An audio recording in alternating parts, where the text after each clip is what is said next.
मसीह की इब्तदाई बातें छोड़कर कमाल की तरफ कदम बढ़ाएं और मुर्दा कामों से तौबा करने और खुदा पर ईमान लाने की। और आपके मुर्दा काम आपको मौत की तरफ ले जाते हैं, यानी कि वो आपके लिए मौत पैदा करते हैं। आपको गौर करने की ज़रूरत है कि मुर्दा काम क्या है। ऐसे वो काम जो आपको मौत की तरफ ले जाते हैं, यानी हर वो काम जो सच पर मबनी नहीं, हमेशा मौत और गुलामी का बायस होता है।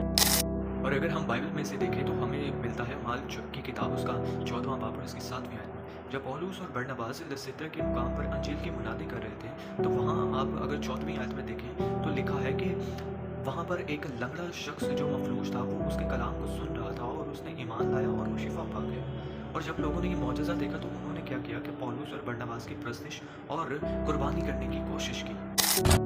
और इस आयत से आप देखें कि किस तरह से पौलुस और बरनबास की जब परस्तिश करने की कोशिश की, उनकी कुर्बानी गुजराने की कोशिश की। हालांकि पौलुस और बरनबास तो अंजील की खुशखबरी सुनाने के लिए आए, लेकिन लोगों के दिल में गुनाह कायम हो गया। वो काम करने की कोशिश की जो आपको उनको मौत की तरफ ले जाते हैं। और जब पौलुस और बरनबास को इस सारे मामलात का पता चला तो अमाल 14 बाब और उसकी 14वीं आयत में 16वीं आयत में लिखा है कि जब पौलुस और बरनबास वहाँ जाते हैं और वो कूद कर लोगों को पुकार कर कहते हैं कि हम तो खुदा की मुनादी करने आए, हम तो खुदा की खुशखबरी फैलाने आए, हम तुम्हारी तरह हम तभी भी इंसान हैं, हमें जिसने भेजा है वो खुदा है और खुदा चाहता है कि तुम उन कामों को छोड़कर जिंदा रहो। और पौलुस ने कहा वो खुदा जिसने आसमान और ज़मीन को बनाया उस पर भरोसा रखो और उसकी मुनादी करो और उसकी प्रस्तिश करो, क्योंकि खुदावंद ही आपको उन कामों से निजात देने वाला है। और अगर हम इफ्सियों की किताब उसका 5वां बाब और उसके 3 से हम 7 आयत में पढ़े तो वहाँ पर भी मुर्दा के काम जो हम लोग करते हैं उसके बारे में लिखा है।